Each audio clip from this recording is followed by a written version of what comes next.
Sweet move. What'd you do? Sweet move. I'm talking to you. What'd you do? Oh, what did I do? You brought in that space heater because it's freezing. I was cold upstairs. So in a basement. It's that time of year. Yeah. We're losing the heat. It was only 87 degrees out today. Yeah. And it actually felt good. That's when, like, you know that you're getting too used to the heat that you're in. 100-degree weather, yeah. Yeah. It's like, man, it feels really crisp out today. It's in the high 80s. It's a crisp 87 degrees out. Very brisk. It was. I might throw on a hoodie. It was 92 the other day, and I was like, the baby can go outside. It's only 92. Yeah, it's not like lock you in the car heat, right? Question. Oh, wrong one.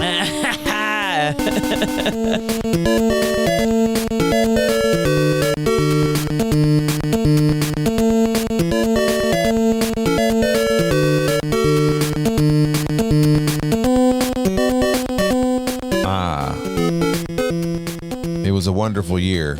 It was 85, which is the number of this podcast. Oh, nice. Number 85.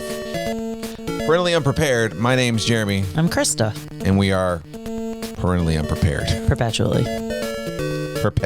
Unprepared. If you want to get in touch with us, parentlyunprepared@gmail.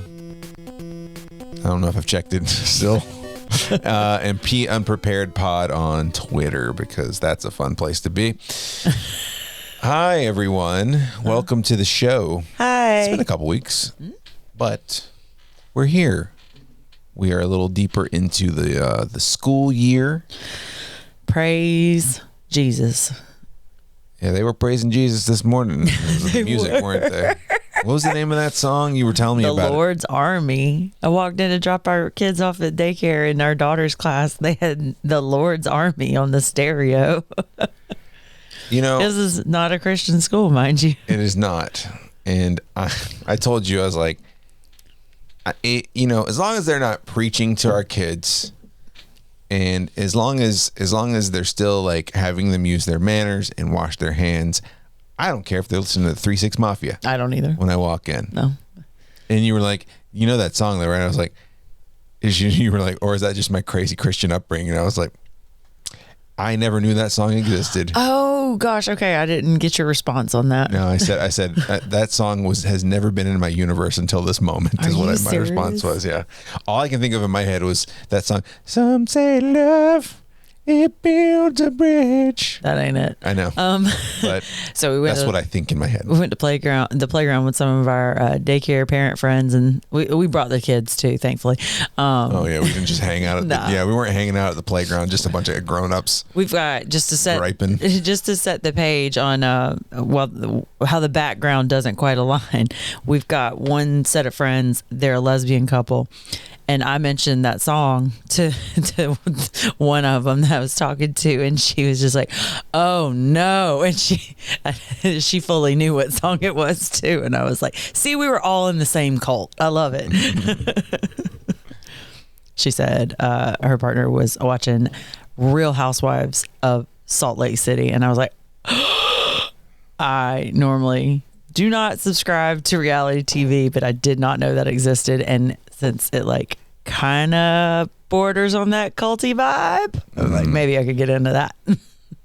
Yeah, no thanks. Too much. There's just too much yelling in those. Yeah, there's just too much. I think the problem I've got with reality TV in general, and it's not all of it. I'm sure there's some good stuff out there, but they almost have to manufacture something. They absolutely manufacture stuff. But they have to. But it's like not even like they're manufacturing a good time. Like it's not even they're manufacturing like we're sending you guys to Six Flags today to run around.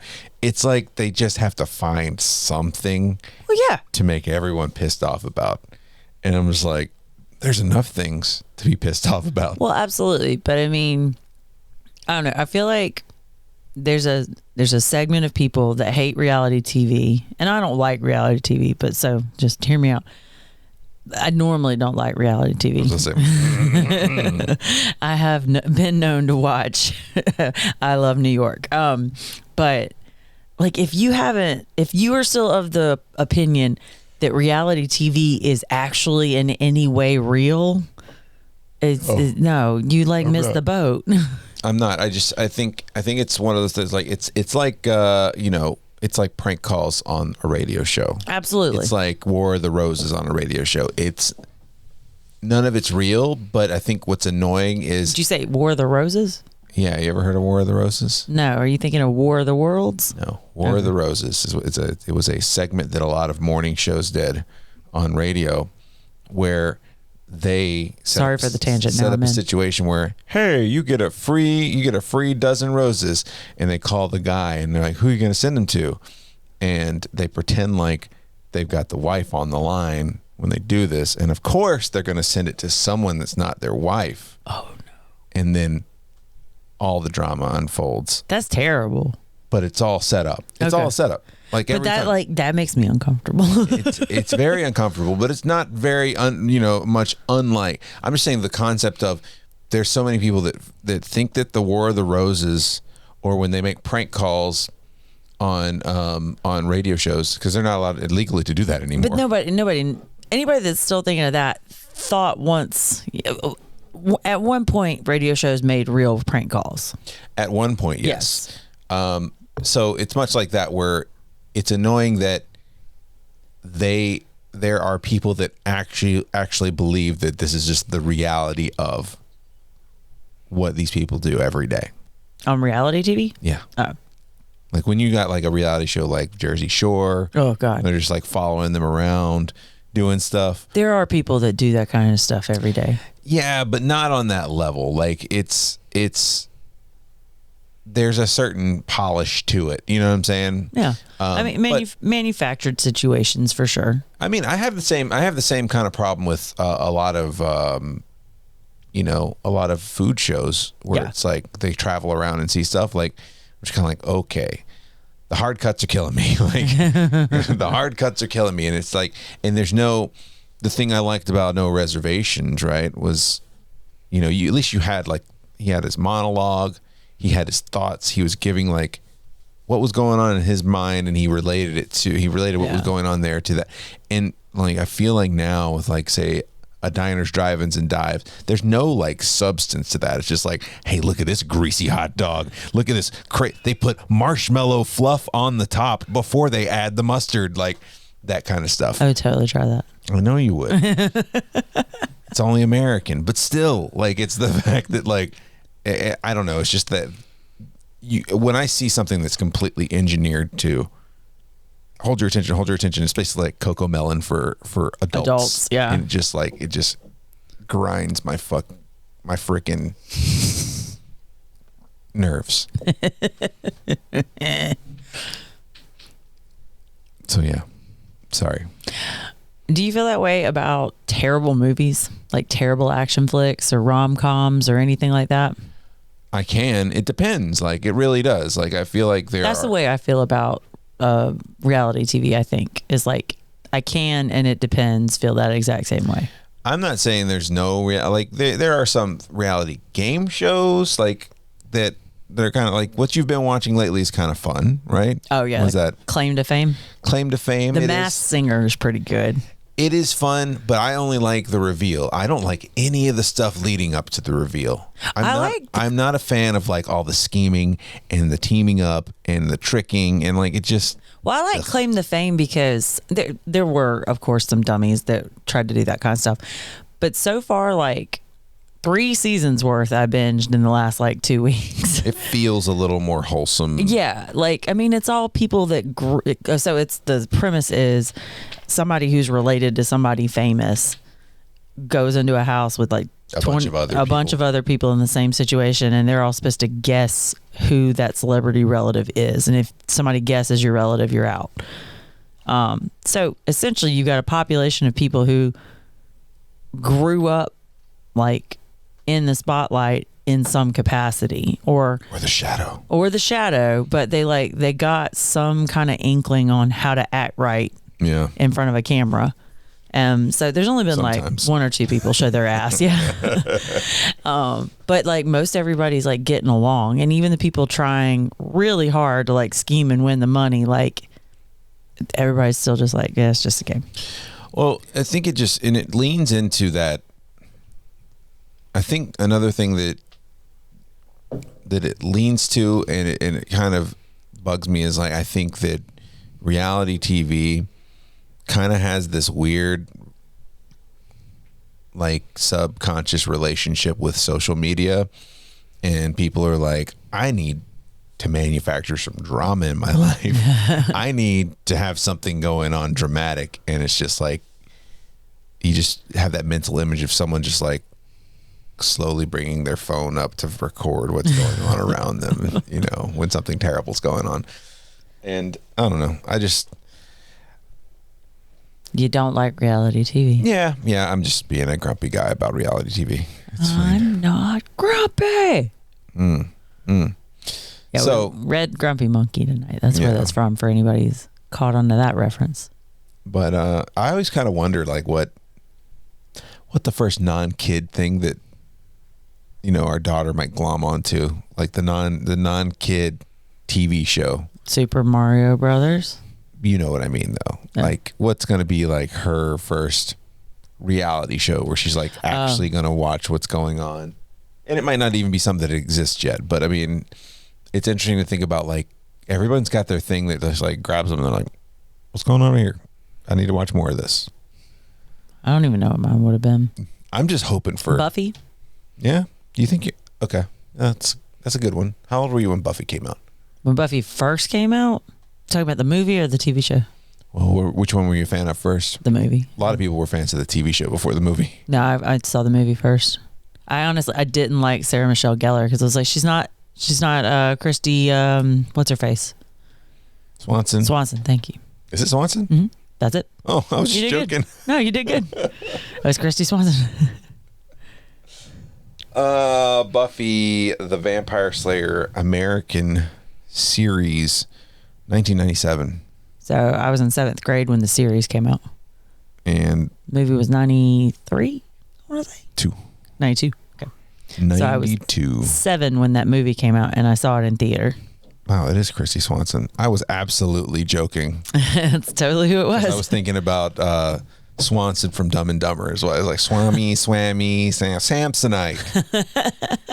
So I was like, I'll just throw Swanson out there. Well, you got it. Yeah, so I think... Daughter to Ron Swanson, actually. I think, probably some sort of vampire something, but I would probably most specifically go with Buffy. My dad really got me. I mean, I was really young, but my dad really got me into Miami Vice when I was a kid. Yeah? Yeah. And I think the first, like, non-kids movie that I was really into had to be it's probably Top Gun was probably the first. Like, my dad, Top Gun was Days of Thunder and Top Gun.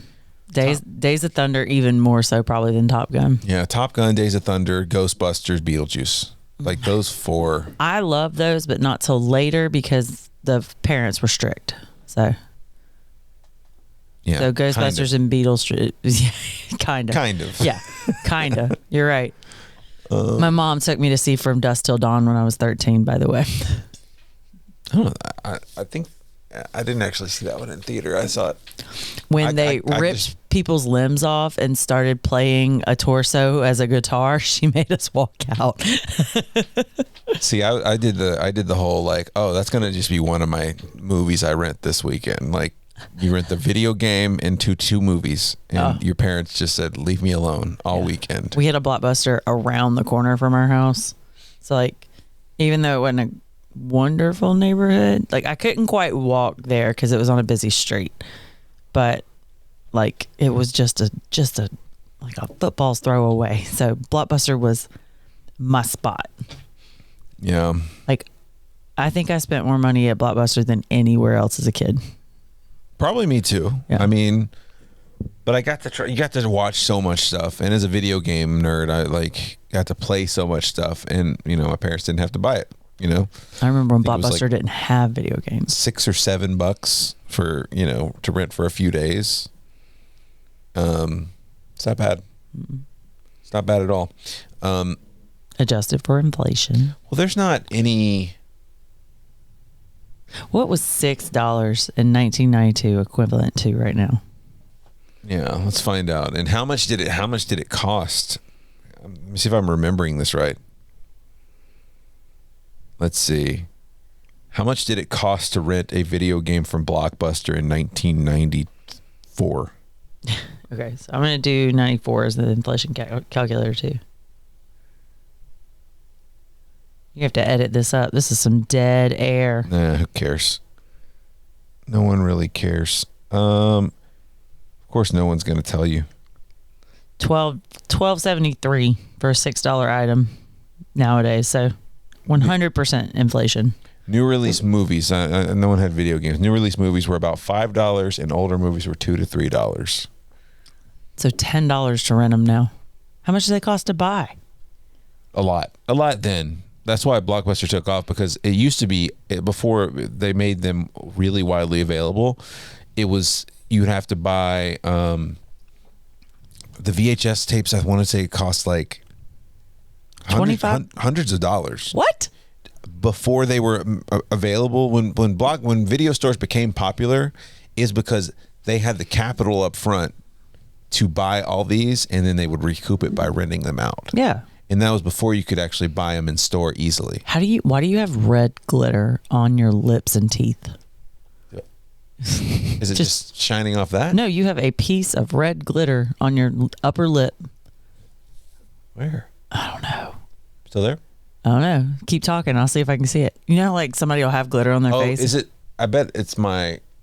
Maybe it's the light shining in my beard. No, it was straight up glitter. I'm a female. Been one for 4 decades now. Okay. I know what glitter looks like. I was a bartender at Mardi Gras, for Christ's sakes. I don't know where glitter could have come from. What was I looking up? Inflation, Blockbuster, how much a VHS cost back then?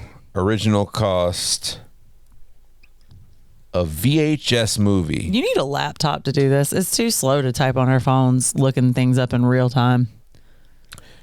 When VHS movies first became available in 1976, they cost between $1,000 and $1,400 a piece. A piece. Are you?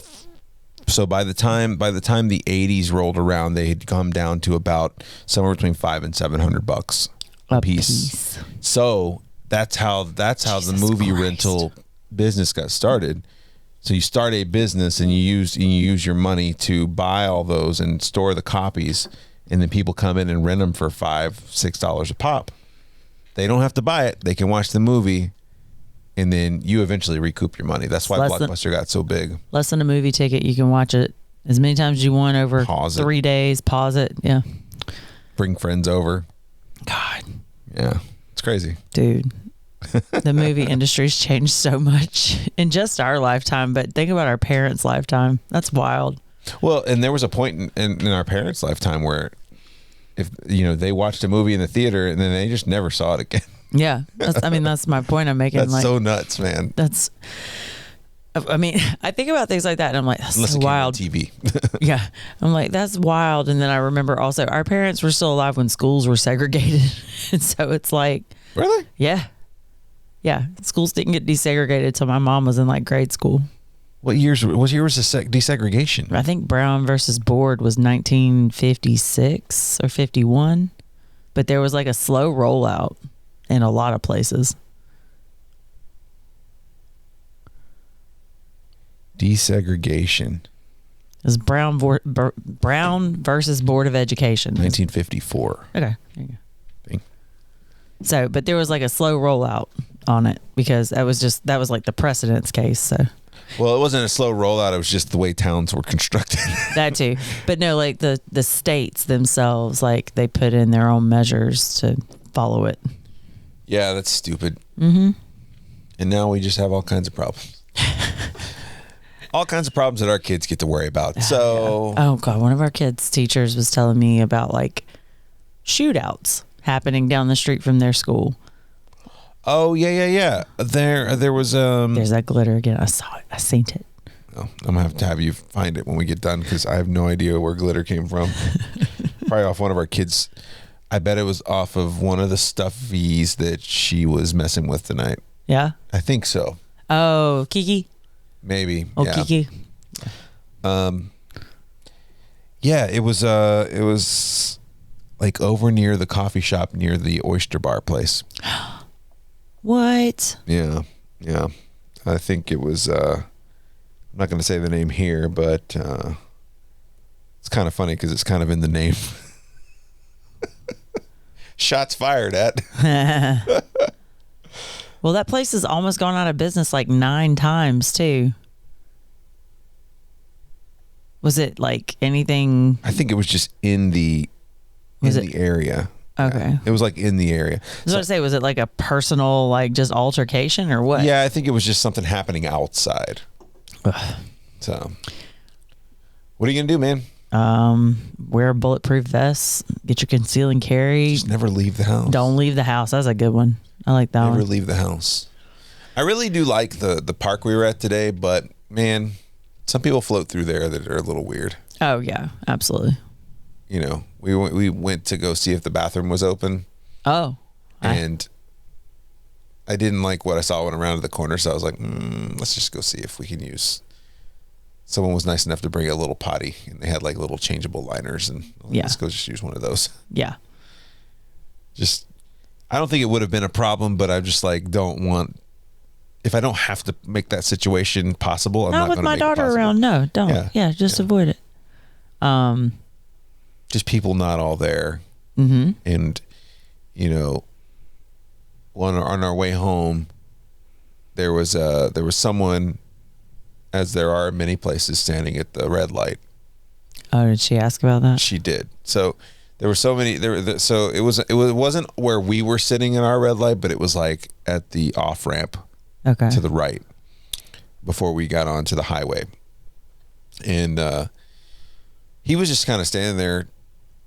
She didn't really notice, and then like he walked a little bit, and then he sat down like just right there, and she was like, "Why is he sitting there?" And I was like, well, this is a conversation that will just lead to many questions. I was like, I think he's tired, babe. I think he's just been walking a lot and he wanted to sit down. The glitter's migrated to your front left tooth. I'm sorry. What's going on? I don't know, but what is happening? Making it so hard to hear a story. Stripper stuffed animals in my daughter's bedroom. They're still there. Yes, it is. Oh my God, Jeremy, it is the light. I didn't know you had the pink light on. Oh my God. Your teeth are extra shiny. I'm like rubbing my gums raw over here. I was like, are you sure it's not the light? There's a red light here. There's a pink light there. I knew it wasn't red colored. I knew it wasn't the record light. I didn't know you had a damn red light special neon pink light behind me. Old Roxanne over here got his damn red light on. Now my gums are raw because I was like so angry. I was like, shut up about the glitter. Shut up about the glitter. Sorry. Turn that light off. Sorry. Okay, you choking? I'm just still getting my voice back from having laryngitis. I'm sorry. Oh, that's right. You've been sick since we last recorded. You got sick right after we recorded. Or were you already getting sick? I don't know. How long ago did we record? It's only a couple weeks. Yeah. It's only a couple weeks. The baby got me sick. He got a little sick coming right off of daycare, and then I got pretty sick. He took it way better than I did. Yeah. Yeah. But yeah, he just got a little stuffy. Man, that kid does not like. Well, I'm sorry. What were you saying before the glitter thing? I don't know.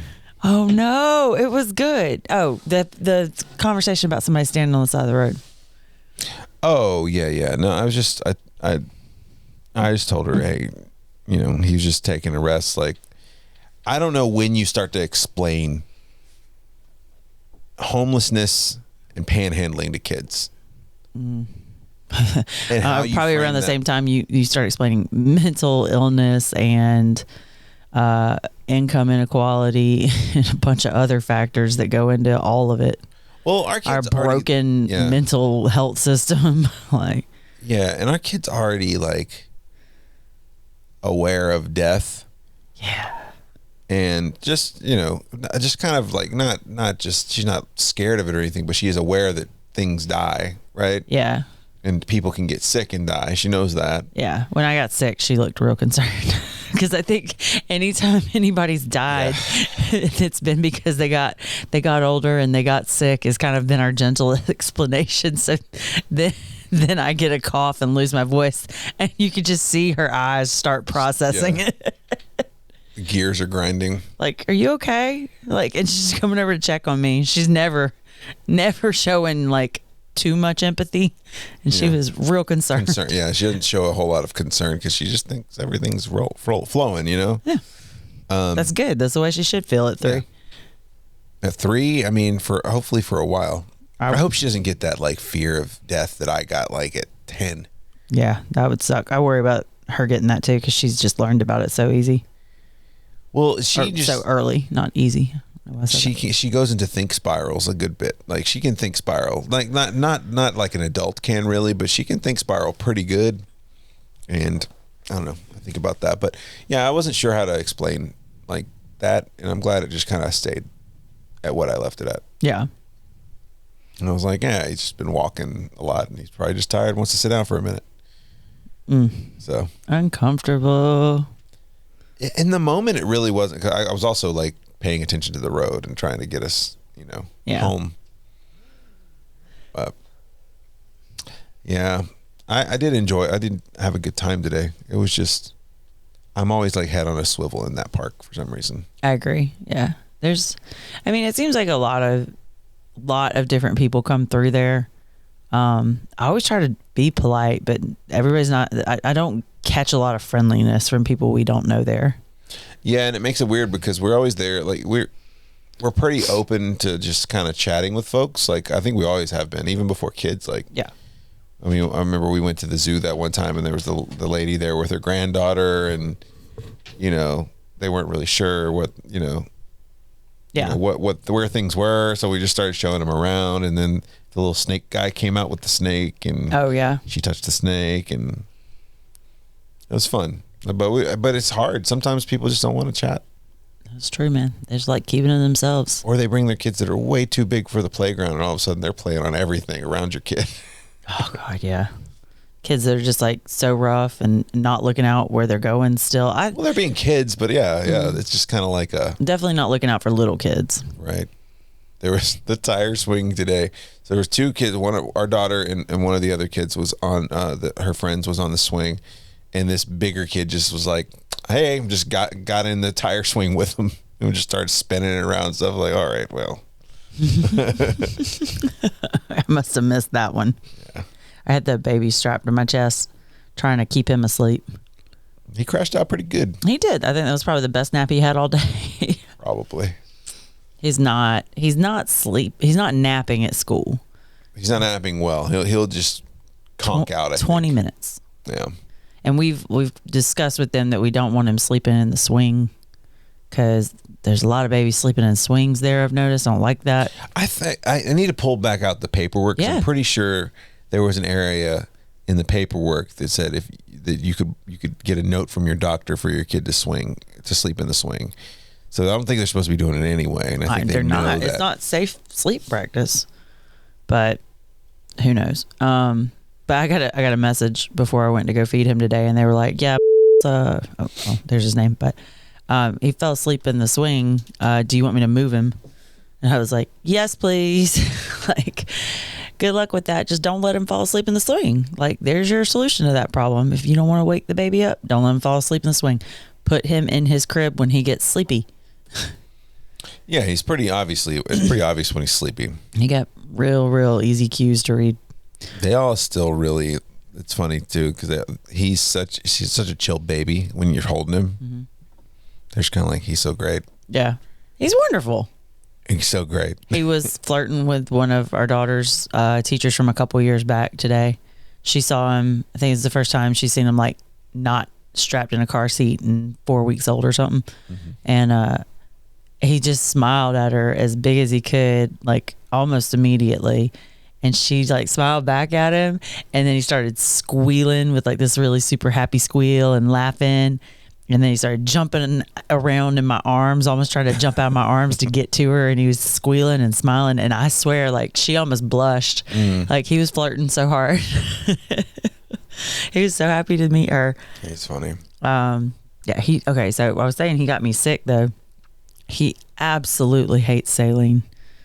Oh, yeah. Oh my God, that poor kid. I can't remember if our daughter, I don't know if she didn't like it like immediately. But after a while, she understood the concept of it, and she was like, opening her mouth. Give it to me. She was asking for it. Yeah. She's like, I think I need some saline. I think I need some saline. Or saline, as we call it.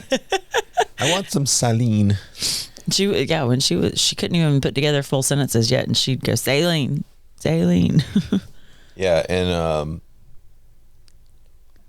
then she got okay with the snot sucker, the Frida. Yeah, he hates that thing too. He hates it. I think it's just more of he doesn't know what's going on. I think it's scary sound. It's scary sound, like and also weird sensation. It's also like you probably feel like you're drowning when. Yeah, absolutely. Well, and like liquid's going up your nose. Well, with the Frida thing though, like I mean, he's got something like in his face, touching his nose, like. I'm sure it's just all still so new. And it's so, like, that area is sensitive on an adult. So I'm sure as a baby, you're kind of like, what is happening right now?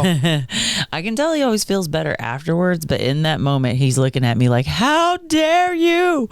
Like, how could you do this? Well, I think we were friends. We also didn't do the Frida with our daughter until a lot later, like a little later. We were at your brother and sister's. We were at the cabin. Oh yeah, no, we rented with our friends. Okay, so I actually looked at those pictures today because I couldn't remember when she first started doing the baby kisses, like where they try to bite your face off, and that was like 3 or 4 weeks after I went back to work. Yeah. So she was 4 months old. How many weeks did you stay out for? 12. Get away from the mic with you chewing over the. I can hear it. Stop. Yeah. So, and that was, that was like that first trip out and about after COVID, like one of our first ones. Well, yeah, we took her to South Carolina once when she was little. We did that like 'cause it was all outside. I want to do that again. We haven't been there in a long time. Well, the big place there closed down. We got to figure out. Oh, that place I like so much? Yeah. No. Is the brewery craze over? I think so. Oh, no. That one was just poorly handled. I mean, we don't live there. It's birds fly south. Like. Oh. Well, that's not the one I was thinking of, but. Oh, okay. That stinks too. I liked that one. Yeah. But they conked out. But yeah, so you got sick from him. You caught some laryngitis, lost your voice. You had a few days there where you just weren't. You were feeling terrible. Yeah. Oh God. I mean, but I do that like almost every year too. So it could have not been from him. It could have been like whatever tree pollen blooms at the beginning of fall usually kicks my ass. So whatever he had lasted maybe a week, maybe not even. No, a week. I would say like 3 days. 3 maybe. or 4 days. Yeah. I'll tell you what I'm terrified of right now. We did get an email from the daycare today. It was like, all right, so strep and COVID and something else are a stomach bug's going around too. Are they just catching up to speed on that? Because our daughter was also vomiting her guts up. Yeah. Like 3 weeks ago. I think some of that's holdover. But anyway, so they sent that out and I'm just like, okay, great. I was like, let's test our luck here. This is our general luck will be you roll the dice. We go to the beach in 4 or 5 weeks and to hang out with our friends and family, and we'll get sick then. Yes, that's probably we'll true. get sick right before that. That's why I'm just like, if we're lucky, it'll be before it, not during it. That's why I'm just like, just get me sick now. Just give me that. Give me all of it now. Let's have that chicken pox party now. Yeah, give me that chicken pox, COVID, stomach flu. Virus. Let's go. Give it to me all right now. I'll take it all at once. You go ahead and sleep in that guest room tonight. Now that you asked for that, I'm fine with it. Come on, strike me down. You hate how much I jinx things. You are the worst. This is why I feel like you never got into sports. Is because you don't take jinxing seriously enough. No, because I don't like playing sports. No, I meant watching sports. You never even got into it. But yeah, you can't. You got to take jinxing seriously playing it too. I don't know. I like hockey a lot. I like stuff. You are not a daily sports watcher, sir. You're not a weekly sports watcher. You're not a fucking monthly sports watcher. It used to be. Maybe, but you're not. Once upon a time. Still. I'm a perennial sports watcher. What does that even mean? Yearly. No, that's an annual. Perennials you have to plant every year. I play football. You played football. I play football. You play fantasy football. And you jinx yourself every fucking year. I jinx no one. You can only jinx yourself there because everyone else is playing against you. You can jinx other people. You can haunt them. You haunt me plenty. Curse them. Yeah. You haunt me plenty. Haunt you. Yeah. You've been watching way too much The Bear. I'll haunt you. You're haunted. Thanks. Too late. Yeah, I knew it 8 years ago. You don't need to thank me. Haunted. Oh, you're annoying. Oh, can I sleep in the guest room, actually? You can. I'll allow it. Good Lord. You just don't want to deal with me kicking you. Pretty much. Our bedroom has just become a symphony of snores all the time. I think our bedroom's the noisiest place in the whole house without even intending to be, or in any kind of good way. It's just dogs snoring, dog licking. I should just hit record. Grown man snoring, me snoring. I could have a YouTube channel of just 10 hours of, well, you wouldn't be 10 hours because we can't sleep that long. Well, you can only sleep 6. So 6 hours. And that's not because our kids. It's just we could be our own white noise setting. Like the toilet runs in the background for far too long. The second like one of our 2 old asses gets up to pee in the middle of the night, like it's just constant noise in that room. Yeah, I usually just turn on the white noise machine. I'm like, you know what? He'll scream loud enough, right? He's so little. He'll yell loud enough. He's so little. Yeah, but he's loud. He is loud, but he's only loud when he's hungry, and he doesn't get hungry overnight. I don't know that he'd be loud if he had a problem. I know you're watching me. Stop.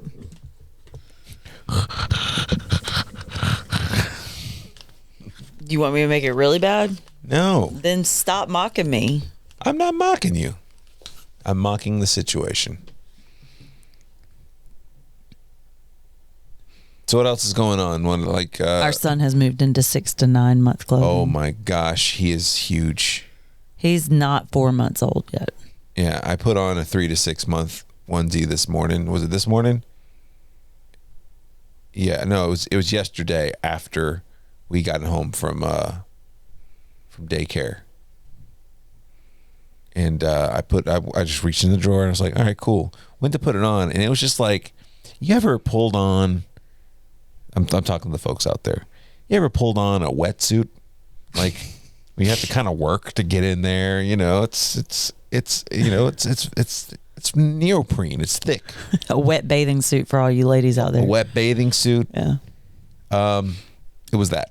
Yeah, and I agree. I was like, all right, well, I guess we're moving on up. Mm-hmm. And so now he's pretty solidly in 6 month clothes.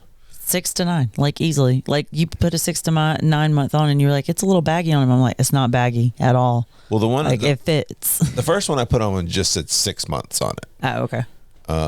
And I was just like, all right, because I held it up to him. I was like, man, this is going to be huge.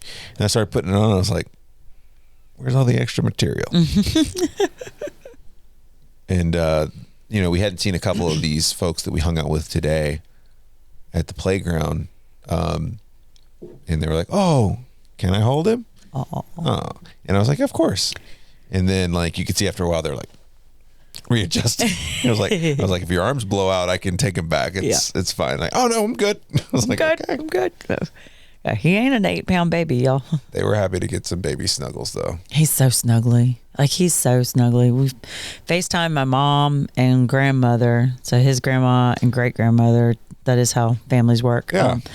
It's interesting how that works. Shut up. We FaceTimed them while I was giving him his bottle because you and the girl went and got pizza for us. It was kind of a late night, staying out on the playground real late. And he was just showing off for the grandparents and like just snuggling at the same time. It was so sweet. I think it's important for him to have that that video call time, because he does like video calls, but I think his sister dominates him sometimes. I agree. And so he gets concerned about, he even does it while he's eating. He gets concerned about, if he hears her, he's like, oh, he stopped eating immediately when y'all got home. Where's she at? Yeah, he's always looking for her. He knows her voice so well. I think he knows her voice better than ours, honestly. And he was going, I showed you that video, and it was like just with everything else, I took it out too. He was doing it the whole time, and I was like, I gotta get this on video so she can see this. And he was just watching her on the swing, and every time she swung by, he was just belly laughing, just uncontrollable belly laughing. It's amazing. I love how much he loves her. And she adores him. She's always worried about him. The other day, I don't even know if I told you about this. I left him in his infant room and walked around the corner 12 feet away to get all of our stuff situated. Mm-hmm. I think this was last Friday or something. Sure. So I could gather it all in one place, so I wasn't juggling everything and trying to drop a baby or anything. Yeah, no. So I put all the stuff there. I did that today. Finally, I made the mistake you did and just walk in with all the stuff. Oh yeah, it's terrible. Yeah. So I went and sat all the stuff down so I could then go get him and bring him over to the car seat and get it all organized. Well, I left him after me and her had gone in and said hello to him, and she was like, "Where? You forgot him?" And I was like, "No, I didn't forget him. I'm just going to sit this stuff down so I can get everything organized." And she got mad at me and stomped her little ass over there to his baby room and started yelling at me that I forgot him. And I was like, we're yelling at each other across the daycare, in the hall across the daycare, not yelling, but calling back and forth, what having a classy family. Yeah, having our full volume conversation. And I finally walked over and I was like, baby, stop yelling. I was like, honey boo boo, will you please? Oh my God. Speaking of reality TV. And she was like, but at that point she was very upset about it. And she was like, I am watching him so nothing happens to him. I was just like, oh my goodness. It was so cute. I had to laugh. I was pretty mad that she was yelling down the hall at first. Yeah. She's starting to wrap her head around and understand some stuff, and I think that I think she's in that mode where as soon as she kind of thinks it, she thinks that's what's actually happening. Yeah. And I think that's part of what gets her so worked up. Yeah. When we're trying to console her, babe, we can do that. I want Bluey now. And it's just kind of I told you we could. We're going to do this thing real quick. But I think that's what happens is she has made up her mind that you're leaving him. Mm-hmm. It didn't matter if you told her, no, I'm not, any of that stuff. She had already locked it in. And so she hasn't mastered the art of, oh, okay, you're right.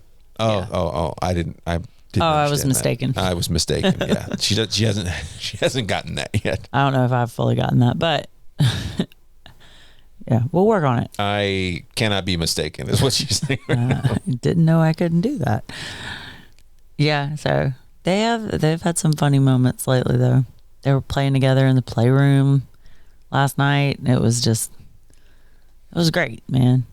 Seeing them together is heart melting, just like everyone said it would be. Yeah, she's gonna have fun with him. You brought his high chair up so he can sit with us at dinner time now. Yeah, he likes that a lot. I remember the swing was our saving grace with her, because we had no clue what we were doing. We were like, what do you do with a baby while you eat? And so the swing was our solution. And then there did come a point where she was just like, hey, I don't want to be over here. Yeah, even if we brought the swing close to the table, she had a point where she got mad and was like, you're way up there. What do you got? What do you got? Well, and we were doing the same thing with him. And we looked over one night and he just had he had a huge frown. And you could just see him because he was over there by himself. He was we're in the same room. He's we're not even 4 10 feet away. Yeah, he's right there, but he's not in the circle of us sitting at the table. Well, and most of the time I would even bring the swing all the way over to the table, but he's still, 2 feet below the tabletop. So he just sees us paying attention to, obviously the table, each other.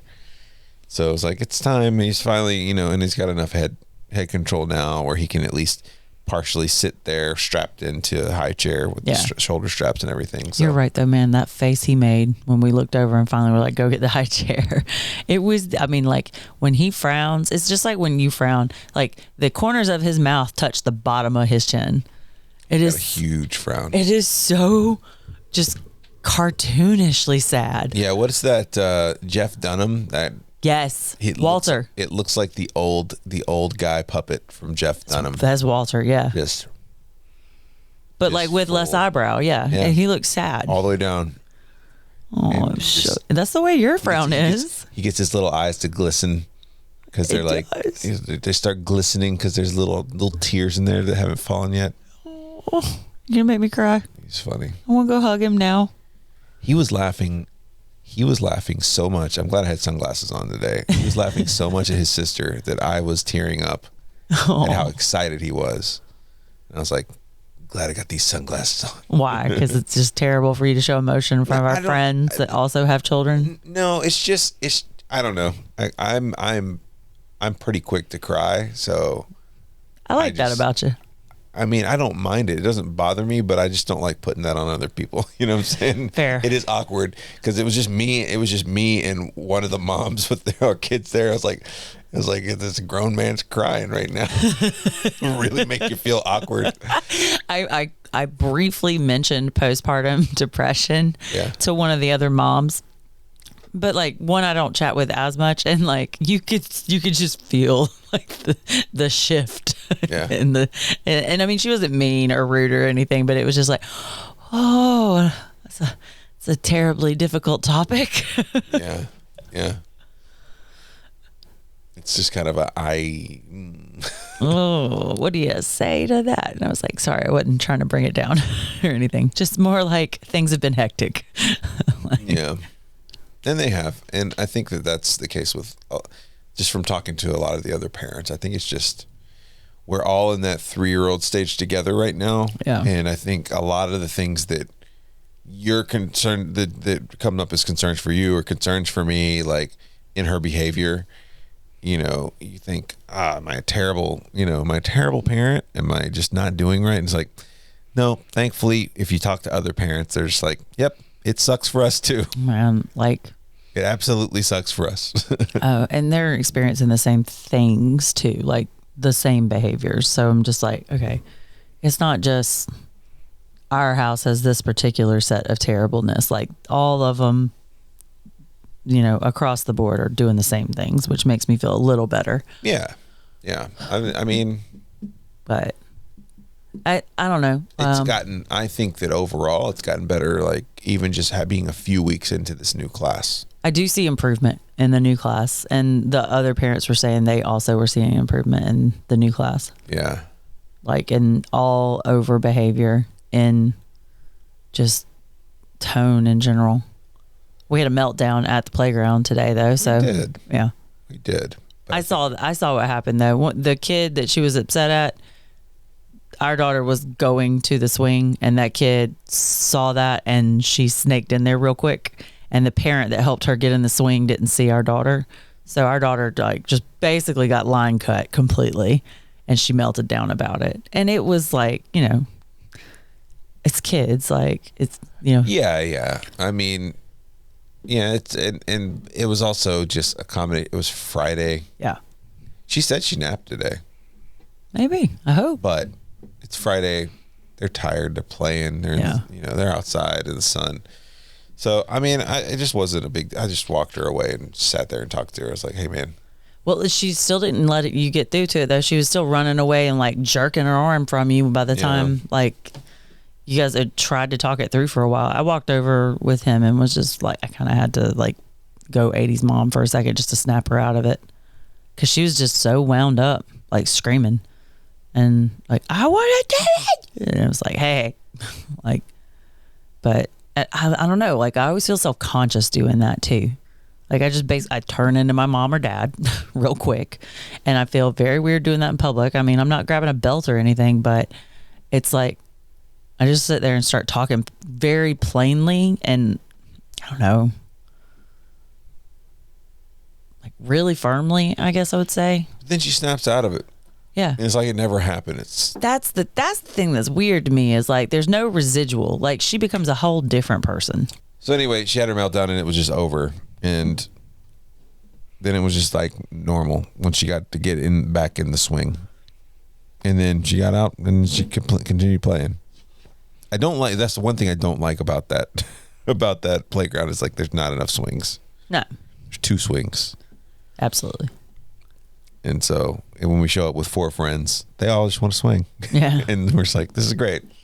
It's a perfect opportunity to learn how to take turns. The one mom that was there at first, like, of course, we walk up. I'm holding the baby. And then, of course, the thing our daughter wants to do is then get in the swings. And you can't pick anybody up. And I can't. And so the other mom got her and her daughter into the swings, and she was just pushing them both. And that's why I was standing there, and he was just laughing about her swinging, and because we were standing off to the side. Yeah. So you could just see his in the little video guide. He was just trying to follow her with his head. Looks like the baby's watching tennis. Yeah, pretty much. It's pretty cool. Yeah. I'm really excited for when he can play on playgrounds. Right now, I'm really excited for when he can just sit up in general. Yeah, just so he can just sit and chill. Yeah. He's getting there quick. He's going to be there so quick. I realize that we're going to have to re-baby proof this whole house. Like half the baby proofing stuff we did has like been ripped to shreds by her daughter. The little corner. I think she's just going to keep pulling the corner things off of everything. The little corner bubbles, and then half the drawers that we had magnetically locked. The interior portion of it, like she just pulled on it so hard that just rip it right off the command strip. Yeah, thankfully, I'm going to say it. I'm going to say it. You going to jinx it? She hasn't pulled on the cabinets and pulled them off. Yeah, we got snack cabinets. We really should just the cabinets under the sink are the main ones I'm thinking about. Yeah, I don't want her to pull on those. She doesn't know of anything in there she wants though. She knows that all we do is keep poison under there. That's the only thing. Supplies and bug poison. Yeah, I'm just like every time I go in there, she's like, "What's in there?" I'm like, "Poison. Stay out of there." And shit. And every time we have to go kill a wasp or a spider, that's where we get it from. Yeah, so. That's true. It's finally just cooling off to that point, though. We can actually spend some time outside and not be like dying. Yeah, well, like she hasn't been back on her playset in a couple months almost, yeah, and it's just been taken over by those Jora spiders. Yeah, the Jora spiders are pretty rough. I was thinking about this. Like, they didn't exist before 2020. Well, I mean, they existed, but like see them. I would see those like yellow riding spiders in like random bushes every now and then. Those are different. Oh, they're different than the Joras. Yeah.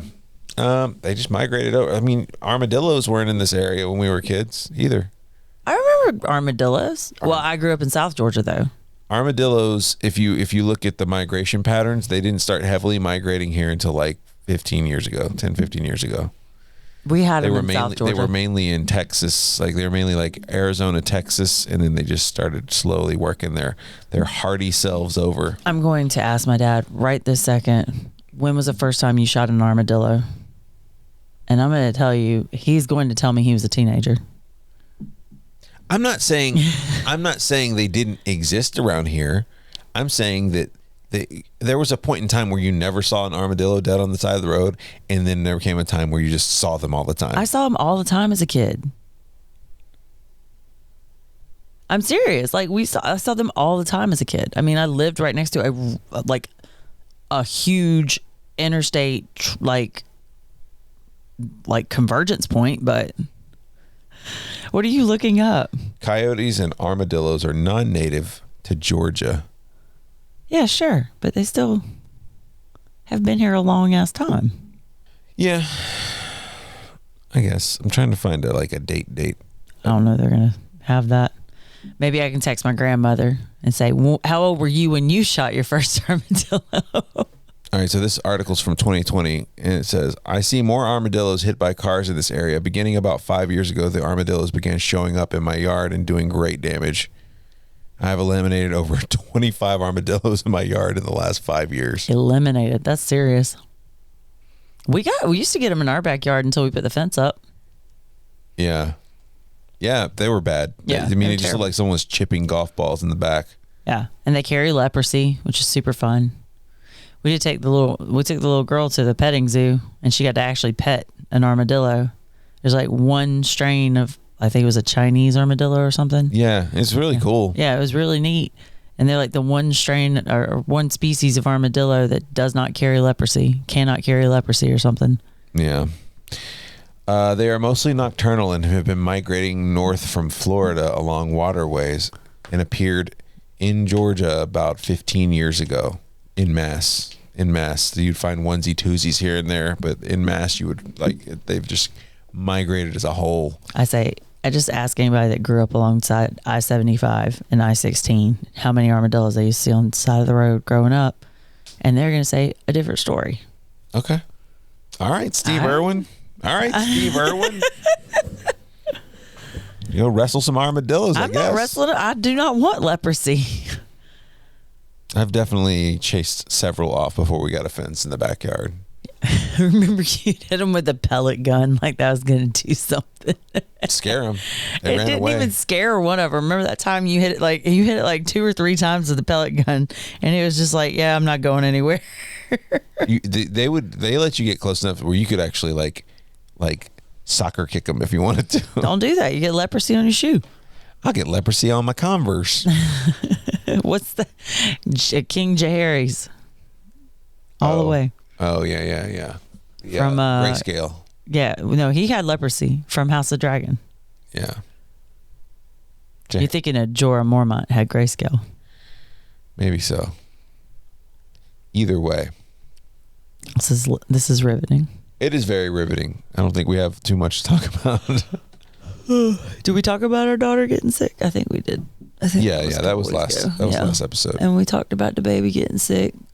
Yeah. He's doing much better. The classes are going well. I'm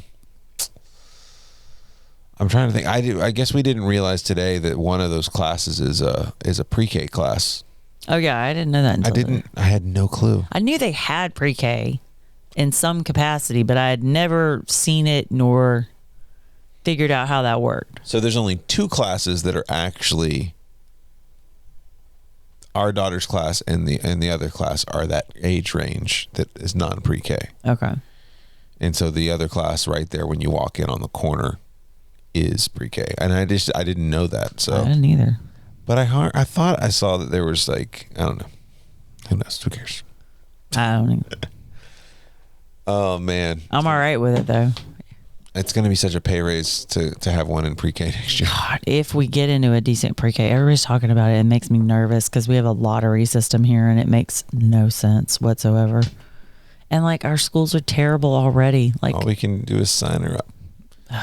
But the early elementary stuff is really good in this county. It really is. Yeah, maybe. I heard never mind. I was going to start naming Malcolm in the Middle. Yeah, Malcolm in the Middle. It's a really good TV show. What was that? One of the dogs is working up some Freshy Fresh for us.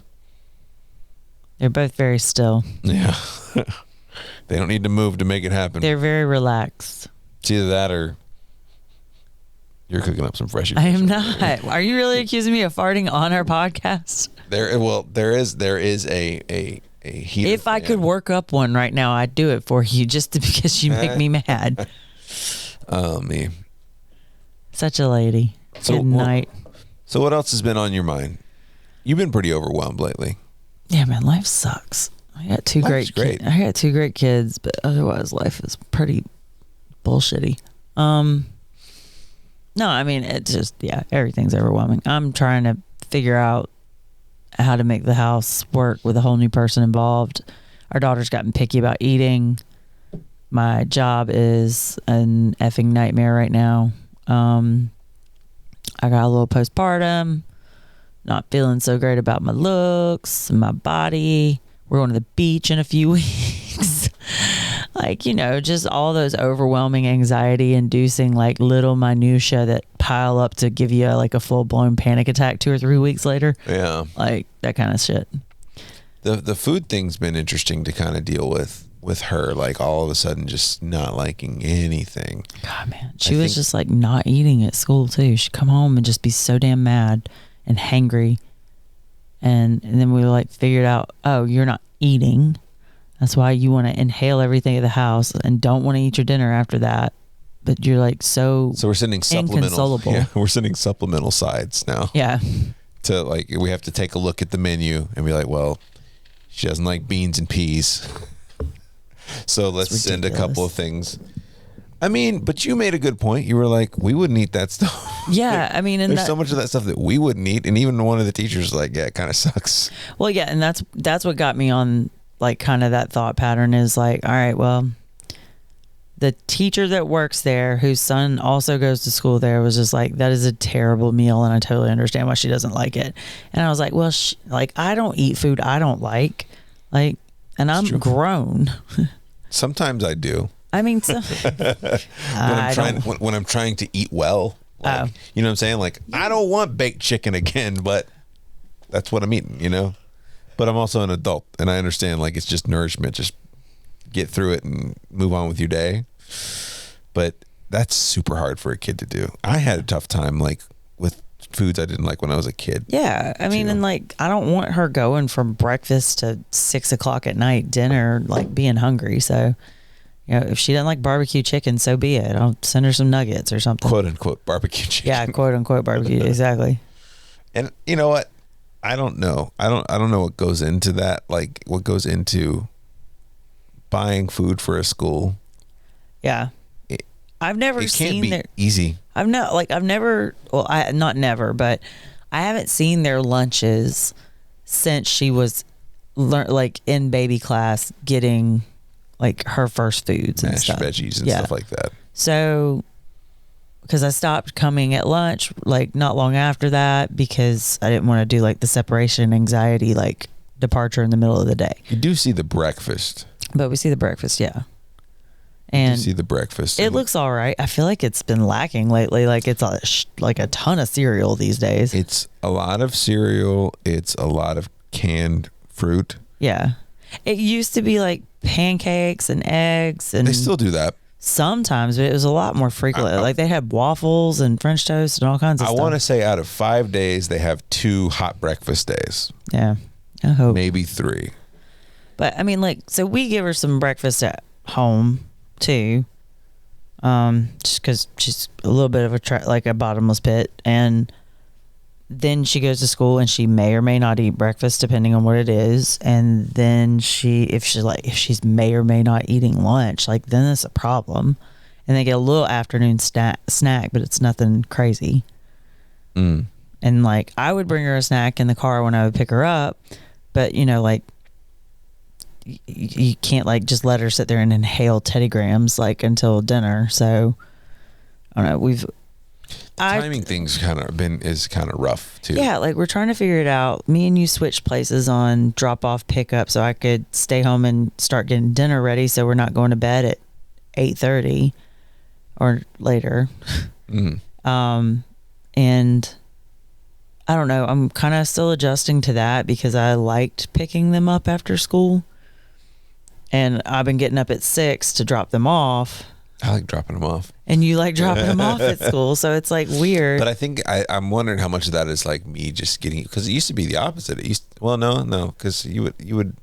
I used to take her and drop her off for a long time. Like we just got into the you took her to school, I picked her up thing last year. You would take her and drop her off on days you actually went into the office. You don't really go to the office anymore either. So like, but I mean, I was like, why get dressed and go out if you're just going to be here working? So I would just. But I mean, all that still just started last year. Sure. Like for the first 2 years, I took her and picked her up. Sometimes. Yeah, I mean, like if I got held up at work or something, or had a meeting, and like it made more sense for you to take her or get her, then yeah. Yeah, that timing thing's really odd at the end of the day, because man, it'd be so much better if I say better, but I think it would just complicate things on the front end. Like I was thinking it'd be better if I could work 2 hours earlier and get off 2 hours earlier. You know what I'm saying? Do like a 6 to 3. Oh, it would suck to get up in the morning. Yeah, we'd have to get up at 4:30 in the morning. Well, we couldn't take them that early is the thing. Well, yeah, of course. So, I don't know. I think you just kind of work it the way best you can. Like I'm just thankful we're 9 to 5 or so to speak. You know, yeah, that helps a lot. Like if like you had that like a weird retail floating schedule, I would. Or just crazy. Night shift. Yeah. Like, what if you're a single parent working a night shift? That sucks. That's a parent living with you probably. Oh yeah, at that point. If you're lucky enough to have that, yeah. To do that, yeah. It just reminds me. I said, things suck or whatever, and things are really good, and I know that. I feel like I suck at getting things straight right now. I feel like I've been a terrible parent. I'm having like a lot of feelings about that. Just shit tons of mom guilt, not spending enough time with both my kids who are in daycare. And I happen to work from home. Like I have to work when I'm here. I absolutely have to. So I couldn't have them here, but like I'm in our home. And our daughter knows that too. She wants to stay home with me. She was like, well, you work at home though. And yeah, it's like, but you don't leave me alone. God, she wants us to sleep next to her too. And a same concept, kiddo. Like I want her to stay home with me while I work from home. I would love it. I would love to just be able to walk over, check in, see what she's building out of Play-Doh and save $1,000 a month. That'd be fantastic. But she, like you said, she will not leave us alone. She cannot self-entertain. That is never going to happen. You don't want her to sit in front of a TV all day. No, absolutely not. And like, I'd even set her up activities throughout the day. I would do it, but she would not stick to them. She cannot stay on task. She needs the other kids to be around and to get all that energy. She gets so much energy out. It's incredible amount of energy out. It is wonderful for her, but I really do miss her. Like I would really love it if that were the best thing for her. But I'm with you. Like, yeah, like her being with friends and learning things that I wouldn't think to teach her is the best thing. Well, and I think that there's such a benefit to socially interacting. Oh God, yeah. That early, I got a coworker that, they've got 2 kids, slightly different ages. Like one, I think a little older than our daughter. And then, their son, their second kid is a little bit older than our son. And they didn't get their daughter into daycare until much later, right? We didn't have a choice, right out, baby in daycare. So, but they've even noticed like, oh yeah, like just being able to sit around and communicate with another kid, even if it's like disagreeing or, any of that stuff, it's like, you're still picking up on your brain starts tuning into, okay, well that didn't work. Yeah. That didn't go well. I may not understand why it didn't go well, but I know that there's things that can't go well now, Yeah. I don't know. I think it's super important. I like, even before kids, I think even before we were together, I was like, if I had kids, man, they will go to daycare. Because I don't know. I've got really good memories tied to, preschool and daycare and stuff like that. So. Same, man. Like I remember water days at my daycare. I don't know if our daughter will remember them because they do them so infrequently and they cancel them all the time at her daycare, but whatever. Not bitter. I'm not bitter. I was going to say the other thing she always asks us to do that I would 1000% do if she were a different person or if she acted differently, I should say. Sorry, I phrased that very terribly. If you weren't you, we would do that all the time, girl. What I mean is if she weren't the type of person to keep herself up talking, I would lay with her till she fell asleep. Like my grandma would do that with me and I loved it. And it breaks my heart because I can't do it with our daughter because I know how much I loved it. I know our daughter wants me to, and I know she would love it, but she literally will stay there and talk to you for an hour and a half. Maybe when she gets older. I'm hoping. I'm like really hoping. 5, 6 maybe. I mean, and I don't have many memories when I'm 3, so I was definitely like 5, 6 when my grandmother did that. So, like, and I was living at her house, so I had to be at least 5. I like the idea of reading like a chapter book together, and then like looking over and she's asleep kind of thing. You know what I'm saying? Like, I love the idea of like all of us in the bed watching cartoons on a Saturday morning, but like we've had so many meltdowns after we've allowed that once or twice about I want to sleep in your bed, and like then she's inconsolable for 2 hours, and it's like, damn it, you just open Pandora's box. And you're like, I want you to be able to do all these awesome, fun things I did when I was a kid. And you want to do these things. They sound awesome because they are awesome. But you also can't like demand it every night, like on school nights. And you can't stay up till 10:30 at night talking about like if your stuffed fox is going to piss off your stuffed unicorn. Like, it's just, I don't know. Maybe we're just, expecting too much from a 3-year-old. I think we are, because she just presents herself as a damn 7-year-old. She does. We've had anyway. Even seeing her like it's weird, because then you interact with some kids at school and you're kind of like, man, our kid, like, conversationally, you're like, wow. Yeah. There's 1 or 2 in her school that are on her level.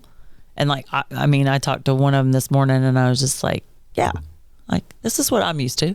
But like when I step back objectively, I'm like, oh yeah, it's not the whole class though. No. And so you have to remind yourself, okay, well, yes, verbally she's here. Mentally it's so hard to remember in the moment. Like, especially if she's screwing up, like, because she's just a little baby. But even when she's not, like, it's just like this weird, she's not trying to dupe you, but it's like just as like you start talking to her about stuff and like you just don't feel like you're talking to a 3-year-old. Oh my God, what was that thing I said the other night? I was reading her a book and she wasn't really paying attention. She was trying to tell me something, but it was like really getting close to lights out time. And I just like... The book, it says, did you know? Well, I've like powered through what she was like trying to interrupt me to tell me. And I just kept reading the book. And the next line on the page when I turned it was, it's this, Yetis are the worst. Yeah. It's like, did you know Yetis can yada, yada, yada. And she just doesn't even skip a beat, points to her foot and she goes, did you know? Did you know I have a scratch on my foot? And me and you both lost it. We couldn't even keep it together. We both were just like, that timing's too good not to give her props on that. What did she say the other day? She's like, she kept repeating something on the way home. I want to watch Paw Patrol. Yes. Okay. I want to watch Paw Patrol. And there was... My dad answered. What? He said he was 40. First time you shot one? Yeah. All right. There you go. Okay. Well, that was 25 years ago, not 15 still. Well, that article I was reading was from 2020. Okay. Well, there you go. Anyway. It's 20 years ago. Anyway. It's fine. All right. She wants to watch Paw Patrol. But she had something that we were on our way back, and she was like, I just want to say that she wanted something.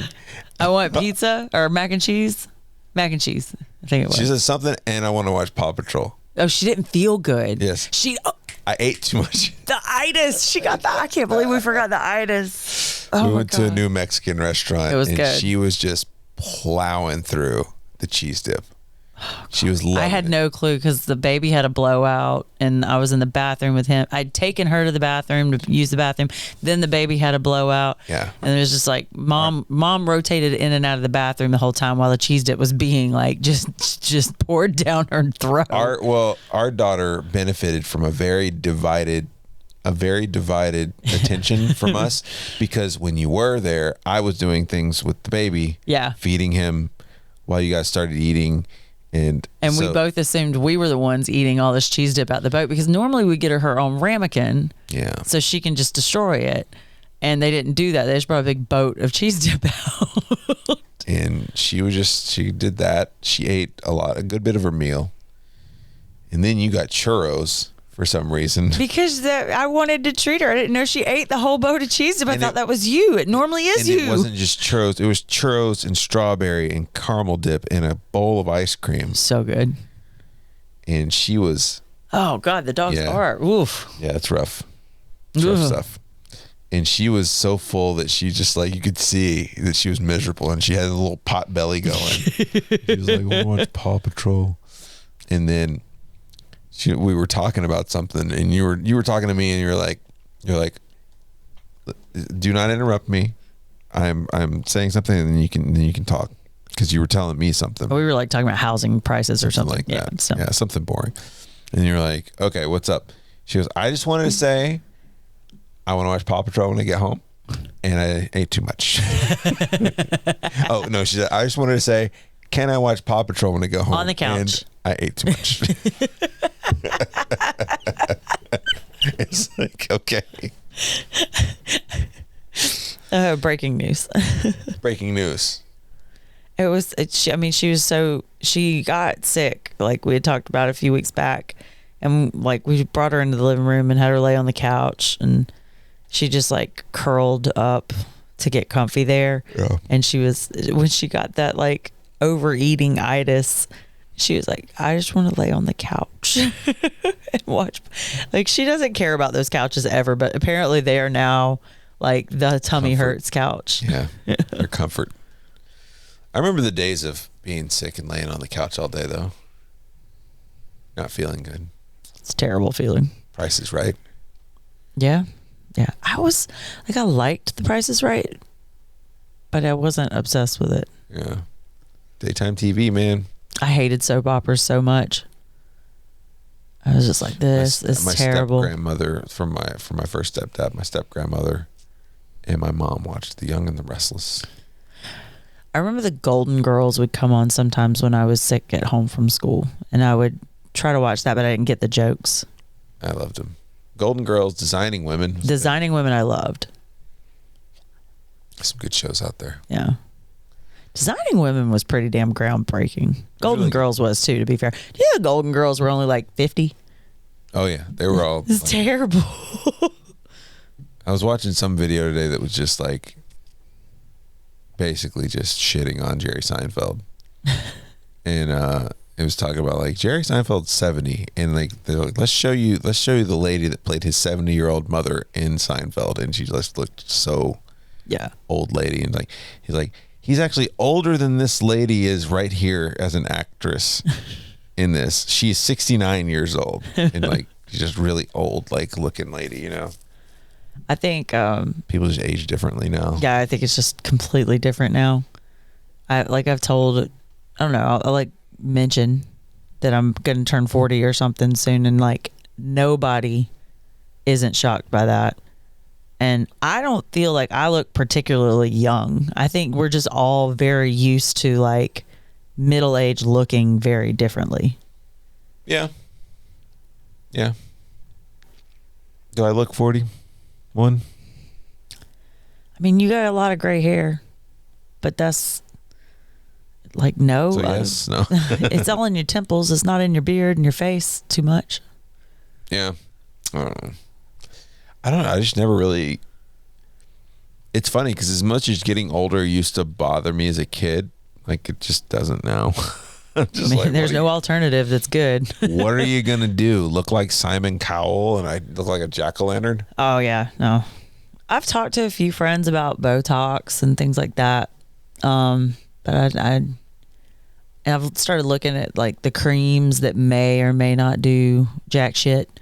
But like, I don't know. The only thing I keep like coming back to is like there are a few components that may kind of help a little bit, but it's not enough to really like sink a ton of time into, in my opinion. And the thing I keep coming back to is just like hydrate, don't get sunburned, and use moisturizer. Hydrate, moisturize. Yeah. Like, and don't get sunburned. Like the sun is your worst. Did I tell you my mom was going to a tanning bed? In 2024, my mother still goes to a tanning bed. Those are still a thing? Yeah, that's what I said. Where? Why? In her Bass Ackwards town. For her eczema or some shit. I don't know. She said it makes it better. was like, you're a crazy person. You're just baking the eczema off.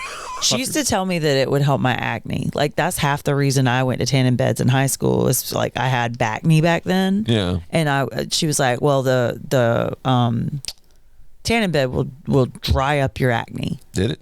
I mean, it seemed to work. I don't know if it was that or psychosomatic or just like my menstrual cycle had run its course, so the hormones in my body were less imbalanced.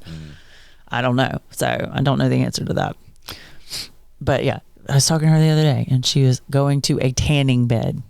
Ugh. Yeah. And I'm like, no, give up. You're white. You've been white your whole life. Yeah. You're white. And you like, I don't know. Just, I would never know she went to a tanning bed. But again, like she's saying she's doing it for eczema. What is this? 2000, like 1998? What's going on? Yeah, exactly. Tanning beds remember they were everywhere. My mom used to go twice a day. She'd go to 2 different tanning beds in town so she could get in 2 of them a day. Because they would only let you go once. Exactly. Wow. Because they were starting to realize how freaking bad it was for you. My mom didn't take up smoking. She took up tanning, which is almost worse. What's going to be your habit that you think our kids are going to be like, I can't believe you did that? Can I just go with like an Old Faithful? Like just way too much wine, scotch, something like that. Yeah. I backed off. Yeah. Recently, just because I think part of it's the older thing we're talking about. Stevia is going to be the one our kids are like, why'd you do that? Oh yeah, give me those phenonucleates or whatever they're phenolites. It's right here in this Sprite Zero that I just took down after the Coke Zero I just took down. Same and sames because you didn't let me go get wine.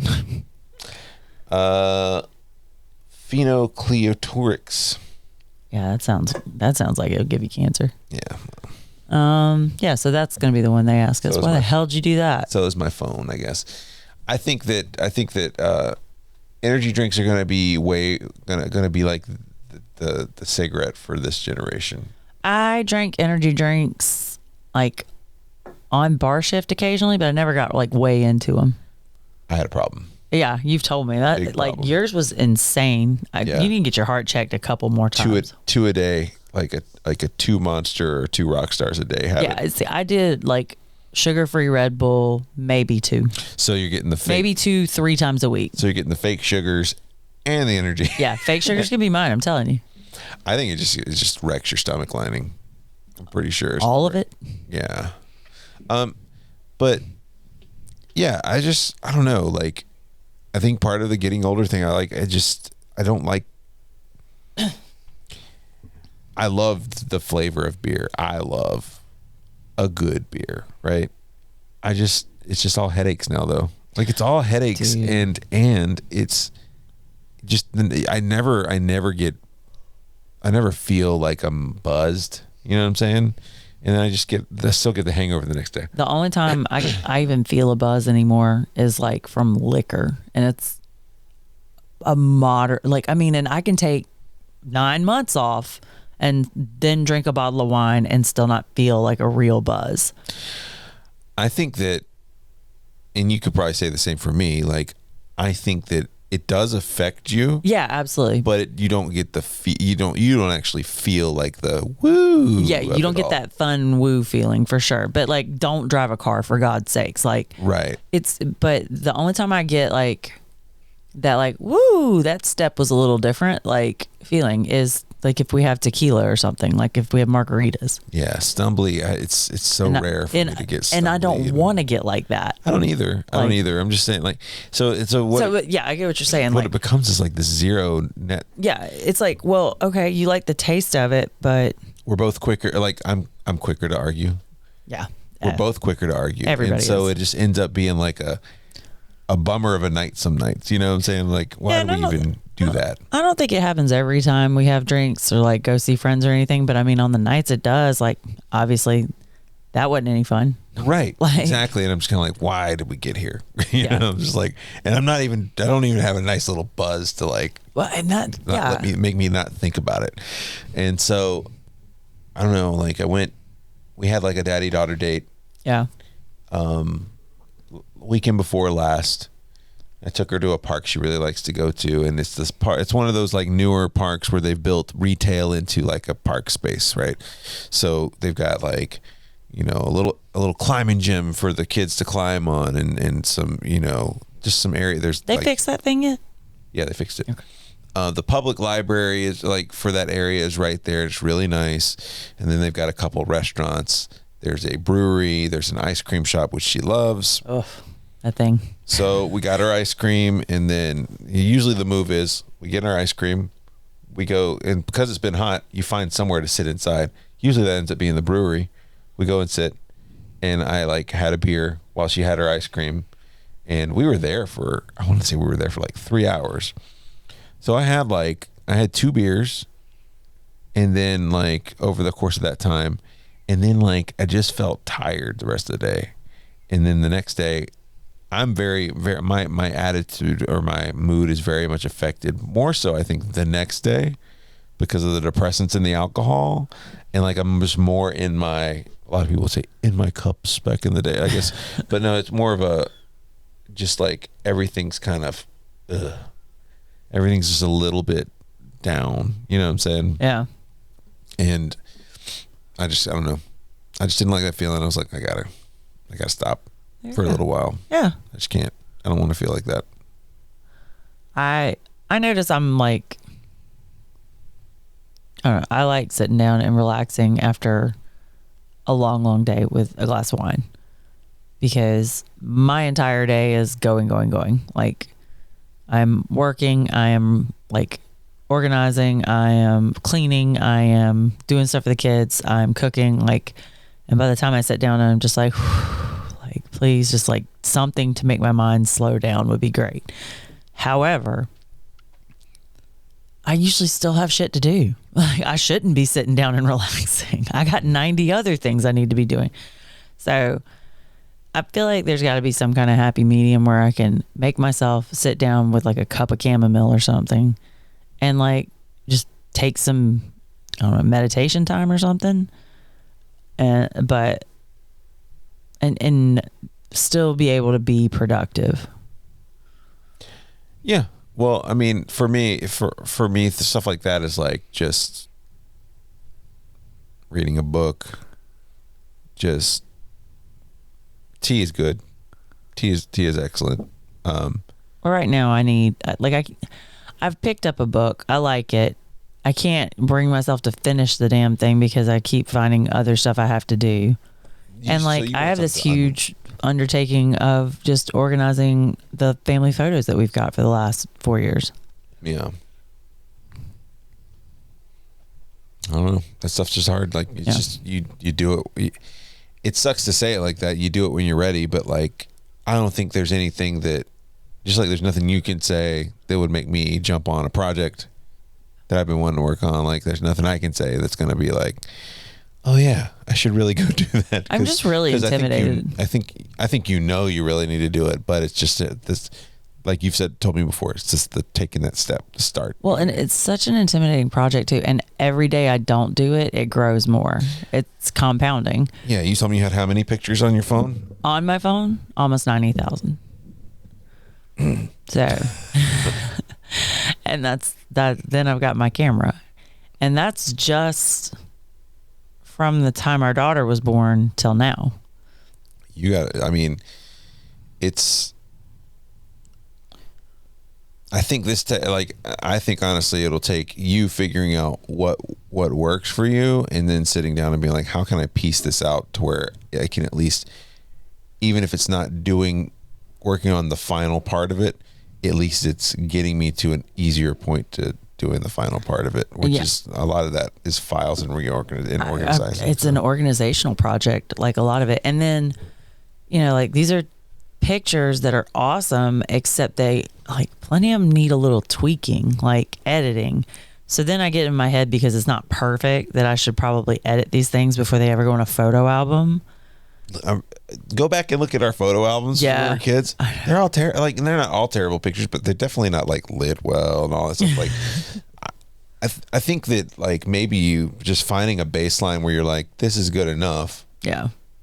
Because like regardless of if the red is just right, or if the light or the shadow cast is just right, like regardless of that, like it's still just as cool to go back and look at a picture 20 years later and be like, wow, look at that. That's true. I think I just get in my head that, like, you know, professional, like, pictures, like, get in your head that, like, you're not on somebody else's dime or deadline. But it's just like, you know, you're proud of it. I'm proud of what I can do. So, like, why wouldn't I do that with my most precious memories?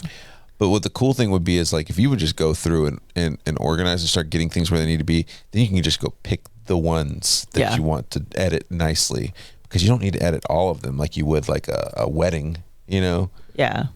And I think that, like, if you could find one of my favorite pictures of the three of us, their son hadn't been born yet. I don't even think. No, I don't think he was even around yet. But like, it's just like we pulled over in that wildflower field. Yeah.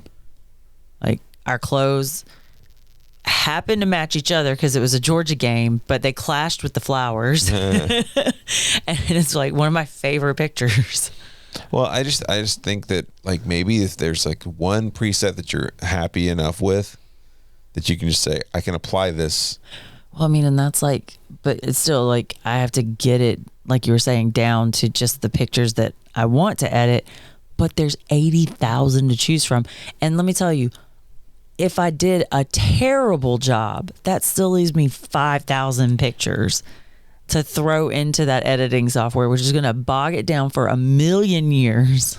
But you got, like, you've got to just do one part of it at least. I got to eat that elephant one bite at a time. One bite at a time. And, like, because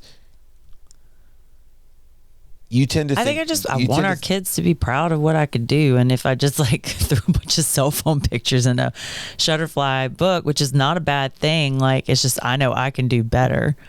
Like, I look back at our wedding album that I, like, arranged, and I hate it now. But their expectations are not your expectations. They're still going to look at that and be like, that's really cool that she did that.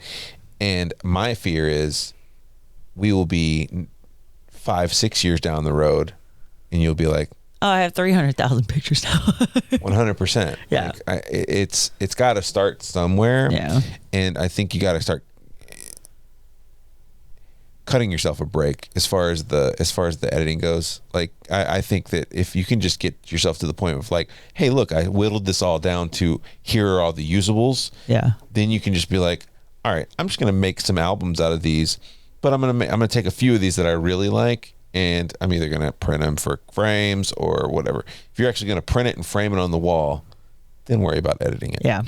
At that point, like, at least just get them to where you can at least see what they are, and then, like, when you're going to do something with them for a project, then edit them. Well, and that's a whole nother aspect of the project is I got to print some pictures of our son. I think and you still got some projects, like, remaining from our daughter that you want to finish up.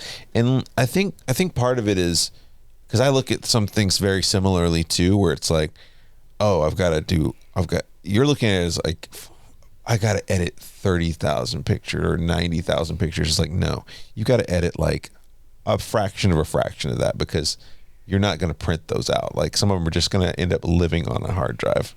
I know. So it's hard. I'm bad about digital hoarding. I always have been. Music, movies, pictures, all of it. It's hard. It's not easy. Yeah. And you'll do it when you're ready. But I think you're ready. I think it's just making yourself start. I need to do one of those, like, Stephen King things where I just, like, next year take 3 weeks of my vacation and just go, like, hold up in a Holiday Inn or something and do it. It's hard. It's hard when you got so much stuff going on. Because, I mean, we on a weeknight, we're like, all right, well, we get our hour and a half with our kids before they have to go to sleep.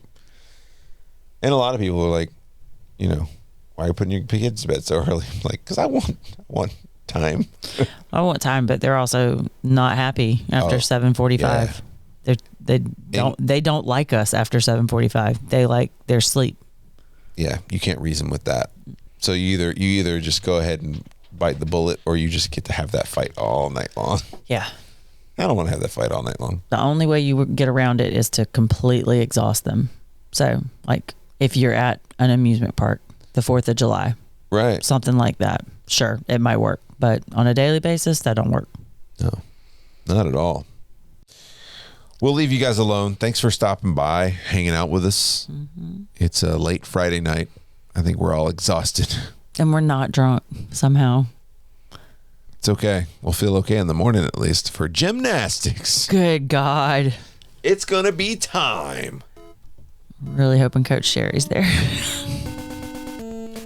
Coach Sherry. Sherry's parents.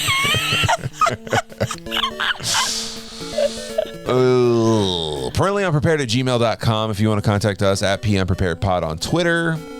We're around. Reach out. Rate. Review. Subscribe. All right. See you guys next time. Bye. Big kisses.